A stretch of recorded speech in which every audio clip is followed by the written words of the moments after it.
क्यों रुक जाती हो 4 दिन की मेहनत के बाद समय लगता है बीज को फसल बनने में। हेलो दोस्तों, मैं हूं आरती सिंह और आप सभी का स्वागत है आपके अपने यूट्यूब चैनल क्रिएटिव आरती सिंह पर। जैसा कि आप सभी को पता है कि आज हमारा टीजीटी पीजीटी सीरीज़ का 111 पार्ट है। इससे पहले हमने 110 पार्ट कंप्लीट करा दिए हैं। अगर आपने वह नहीं देखे हैं तो ज़रूर देख लें, वह भी बहुत ही ज़्यादा इम्पोर्टेंट है आपके एग्जाम की दृष्टि से। आज का जो टॉपिक है वह हमारा कलागत तत्व से संबंधित सेकंड पार्ट है। कलागत तत्व से संबंधित जितने भी क्वेश्चन बनते हैं हमने उन सभी को इस वीडियो में इंक्लूड किया है, इसलिए वीडियो को लास्ट तक ज़रूर देखें, वीडियो स्किप ना करें क्योंकि वीडियो बहुत ही ज़्यादा हेल्पफुल होने वाली है आपके एग्जाम की दृष्टि से। वीडियो स्टार्ट करने से पहले बता दो, जिन लोगों ने अभी तक चैनल को सब्सक्राइब नहीं किया है वह सब्सक्राइब कर लें ताकि आपको नोटिफिकेशन मिलता रहे और आपसे कोई वीडियो मिस ना हो। वीडियो स्टार्ट करते हैं बिना अपना टाइम वेस्ट किए हुए। जैसे कि फ्रेंड्स मैंने आपको बताया कि कला के जो तत्व होते हैं वो कितने होते हैं, 6 तत्व होते हैं, जिनमें से हमने आपको 3 जो थे यानी कि अंतराल, रेखा, आकृति, वर्ण, यहाँ तक हमने कंप्लीट करा दिया था। यानी कि वर्ण का कुछ आधा पार्ट बचा हुआ था, आज जो हम कंप्लीट कराएंगे उसमें से वर्ण बचा हुआ जो पार्ट है उसे कराएंगे, तान कराएंगे और पोत कराएंगे। यानी कि इन 3 पार्ट्स को कराएंगे जिसमें से हमने 3 को कंप्लीट करा दिया है। तो वीडियो स्टार्ट करते हैं और आज का जो वीडियो है आप लास्ट तक ज़रूर देखना क्योंकि वीडियो बहुत ही ज़्यादा इम्पोर्टेंट है आपके एग्ज़ाम के लिए, क्योंकि ये जो सभी चीज़ें हैं बहुत बार पूछी जाती हैं। तो इन सभी चीज़ों को नोट डाउन कर लेना। और आपको एक और चीज़ बता दूं कि आप टेलीग्राम वाले ग्रुप को जरूर ज्वाइन करना, क्योंकि यहाँ पर मैं जितनी भी वीडियोस कराती हूँ उन सभी की जो प्रैक्टिस है वहाँ पर कराती हूँ ताकि आपकी जो चीज़ें हैं मजबूती से याद हो जाए। अगर फ्रेंड्स आपसे पूछा जाता है कि जो वर्ण होता है वह शून्यता क्या है, यानी कि वर्ण शून्यता क्या है, यहाँ तक मैंने आपको कंप्लीट करा दिया था। तो वर्ण शून्यता जो होती है वह जहाँ पर केवल श्वेत एवं श्याम वर्णों से ही संपूर्ण चित्र बनाया जाए उसे क्या बोलते हैं, वर्ण शून्यता बोला जाता है। नेक्स्ट हमारा कि वर्णों के कितने गुण होते हैं। तो वर्णों के कितने गुण होते हैं, 3 होते हैं। कौन कौन से होते हैं, रंगत, बल और सघनता। ये वाला जो क्वेश्चन है बहुत बार पूछा गया है। तो नेक्स्ट है हमारा कि रंगत जो होती है वह क्या है। रंगत जो होती है किसी चीज़ कलर्स की वो क्या होती है, तो वर्ण का गुण, स्वभाव या फिर प्रकृति रंगत कहलाती है। ये याद रखना क्या क्या होती है वर्ण। कभी कभी क्या होगा कि आपसे पूछे भी ऑप्शन में ये भी पूछा जाता है कितनी होती है और कौन कौन सी होती है ये भी पूछा जा सकता है। तो ये चीज़ याद रखना, वर्ण का गुण और स्वभाव या फिर प्रकृति होती है क्या, रंगत। तो ये भी इंपॉर्टेंट क्वेश्चन है। नेक्स्ट देख लेते हैं। नेक्स्ट है हमारा कि मुख्य रंगतें जो होती है वो कितनी होती हैं। अगर आपसे पूछा जाता है कि, और ये वाला क्वेश्चन भी बहुत बार पूछा गया है कि जो मुख्य रंगतें हैं वो कितनी हैं, तो मुख्य रंगतें जो हैं सिर्फ 3 हैं। कौन कौन सी हैं, पीली, लाल, नीली। यानी कि इनसे मिलकर जो कि किसी भी और कलर से मिक्स करके नहीं बनाई जाती वो क्या होती है, मुख्य रंगतें होती हैं, यानी कि मेन कलर्स होते हैं। नेक्स्ट हमारा वल तथा मान क्या है। अगर वल और मान की बात करें तो इसे रंग का हल्कापन या गहरापन कहते हैं। जैसे कोई भी कलर्स होता है, जैसे कि हमने नीला ले लिया तो नीले का जो हल्कापन होता है और जो डार्कपन होता है वो क्या कह लेते हैं, तो वो बल तथा मान कहलाते हैं। क्या, किसके, कलर्स के। नेक्स्ट हमारा सघनता तथा घनत्व क्या है। सघनता और घनत्व की बात करें तो घनत्व अथवा क्रोमा वर्ण की शुद्धता से उत्पन्न होता है, जबकि वर्ण जितना शुद्ध होगा उतना ही उसमें घनता आएगी। अब दोनों समझ आ गए होंगे कि घनत्व तथा क्रोमा वर्ण की शुद्धता से उत्पन्न होता है और जो वर्ण जितना शुद्ध होगा वह उतना ही उसमें घनत्व होगा, क्योंकि ऐसे क्वेश्चन जो होते हैं कभी कभी पूछ लिए जाते हैं कि किससे संबंधित है। नेक्स्ट देख लेते हैं। नेक्स्ट है हमारा कि अग्रामी रंगतें हैं, यानी अग्रामी रंगतें हैं किसे कहते हैं। तो अग्रामी जो रंगतें होती हैं जो रंग सिर्फ प्रथम दृष्टि को आकर्षित करते हैं, जैसे कि लाल, यानी किसी चीज़ को देख के हमें एक साथ आकर्षित करें यानी अपनी ओर प्रभावित करें, तो वो चीज़ें जो होती हैं अग्रामी होते हैं रंग। यानी कि अग्रामी जो सबसे पहले आंखों को छूने वाले होते हैं वो कौन सा कलर होता है, लाल। ये वाला भी क्वेश्चन बहुत बार पूछा गया है। नेक्स्ट हमारा लाल तथा बैंगनी रंग से आगे कौन सी किरणें होती है, यानी कि लाल और बैंगनी के बाद कौन सी कलर्स होते हैं, तो लाल से आगे कौन सी होती है, इंफ्रारेड, और बैंगनी से आगे कौन सी होती है, अल्ट्रा वायलेट रे। तो ये जो चीज़ें हैं आपको दोनों ही याद रखनी है, जिसे मानव देख नहीं पाता, यानी कि इनसे आगे बस बहुत ही एकदम बोलते हैं कि स्वभाव सा होता है या हल्का सा इसका मात्र होने का आभास होता है, लेकिन ये दिखाई नहीं देती है। नेक्स्ट देख लेते हैं। नेक्स्ट हमारा अगर फ्रेंड्स आपसे पूछा जाता है कि कौन सा जो वो कलर है जो प्रथम श्रेणी का है, तो प्रथम श्रेणी का कौन सा होता है, विरियडन। ठीक है, तो याद रखना है कौन सा होता है, विरियडन। नेक्स्ट देख लेते हैं। नेक्स्ट है, नेक्स्ट जो हमारा आता है वो है तान। तान से संबंधित जितने क्वेश्चन हैं उनके बारे में जान लेते हैं, क्योंकि इनसे बहुत क्वेश्चन पूछे गए हैं तान से संबंधित।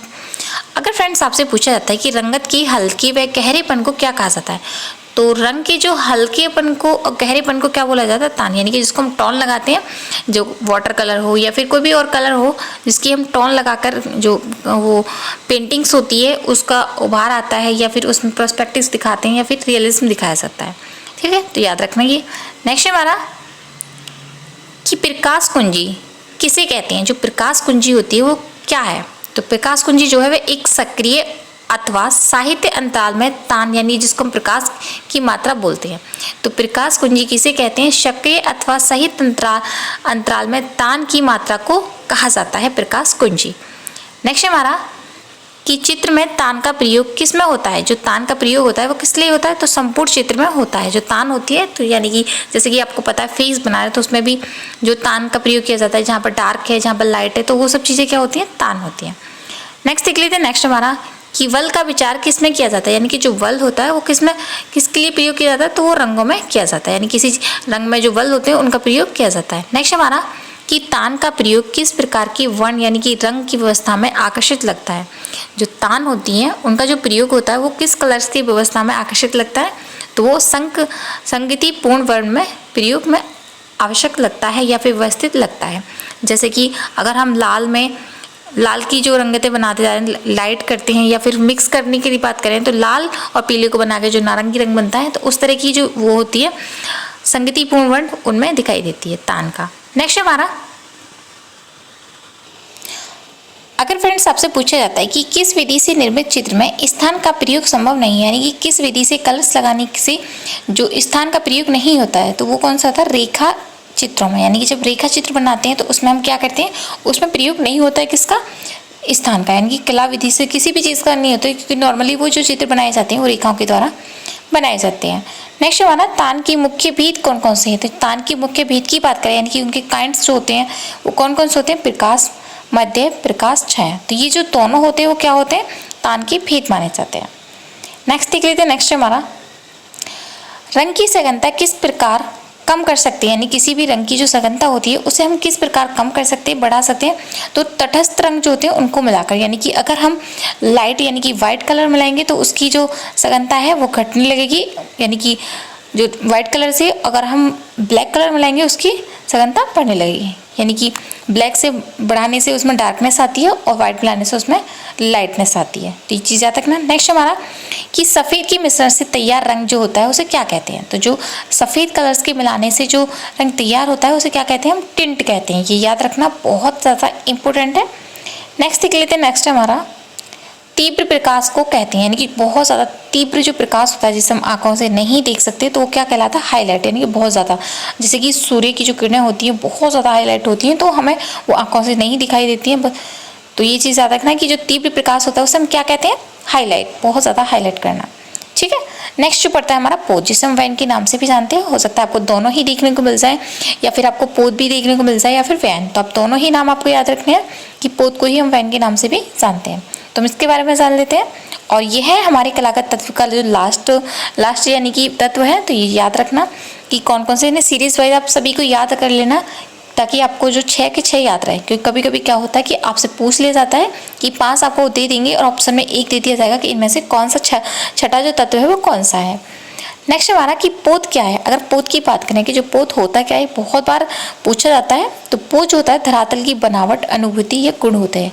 यानी कि पोत होता है जैसे हम टेक्सचर बोलते हैं, जैसे कि जिसमें हम पेंटिंग्स बना रहे हैं तो उसका जो धरातल होता है उसकी बनावट होती है वो क्या कहलाता है? पोत कहलाता है। नेक्स्ट हमारा कि वैन तथा टेक्सचर क्या है। जैसे कि मैंने बताया कि पोत को हम क्या बोलते हैं? वैन भी बोलते हैं, जिसको हम टेक्सचर भी बोलते हैं। क्या है?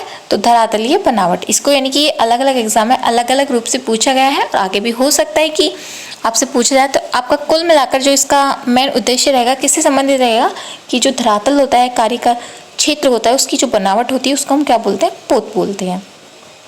नेक्स्ट हमारा कला का वह कौन सा तत्व है जिससे किसी चित्र में धरातल की गुण की अनुभूति होती है। देखो जैसे कि मैंने अभी बताया कि इसमें धरातल जो होता है उसकी अनुभूति होगी या फिर उसकी बनावट होगी, संचार होगा।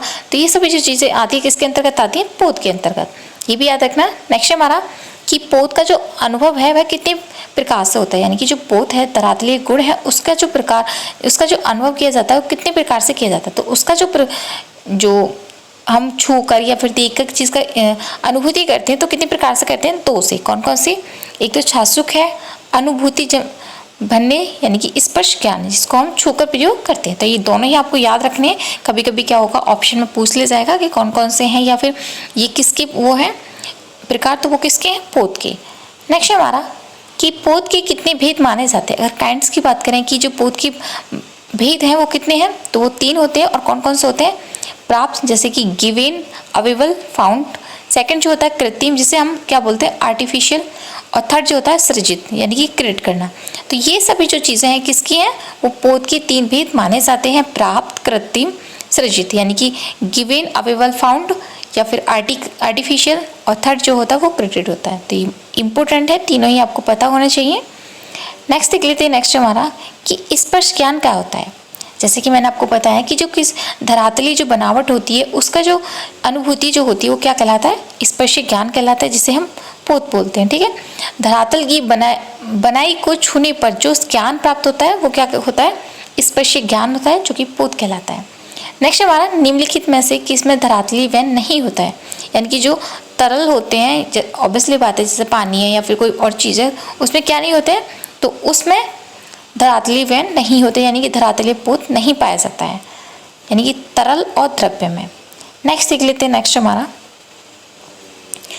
प्राप्त वैन यानी कि प्राप्त पोत की मौलिकता सबसे अधिक जो होती है वह किसमें अनुभव होती है? तो सबसे ज़्यादा जो अनुभूत होती है वो किसमें होती है? वो वस्तु में होती है। ये भी चीज़ याद रखना कि जो सबसे ज़्यादा प्राप्त जो वैन है या पोत है उसकी जो अनुभूति होती है, किस अनुभव जो होता है स्पर्श करने से, वो किसमें होता है? वास्तु में। नेक्स्ट हमारा पोत की सबसे अधिक विभिन्नता किसमें दिखाई जा सकती है, यानी कि जो पोत होती है उसकी सबसे ज़्यादा विभिन्नता यानी कि डिफरेंस जो दिखाया जाता है वो किसमें दिखाया जाता है? तो कॉलास में दिखाया जाता है। नेक्स्ट देख लेते हैं। नेक्स्ट हमारा कि वैन या फिर पोत का संबंध किससे है, यानी कि वैन का जो संबंध है किससे है? तो वस्तुओं की बाहरी त्वचा या परत से है, यानी कि कोई भी हमने अगर हमने चीज़ें बनाई हैं और उसका जो बाहरी पार्ट होता है उसको हम क्या बोलते हैं? पोत बोलते हैं। तो ये चीज़ याद रखना, जो वस्तु होती है उसकी बाहरी त्वचा जो होती है या फिर परत होती है उसको हम क्या बोलते हैं? वैन।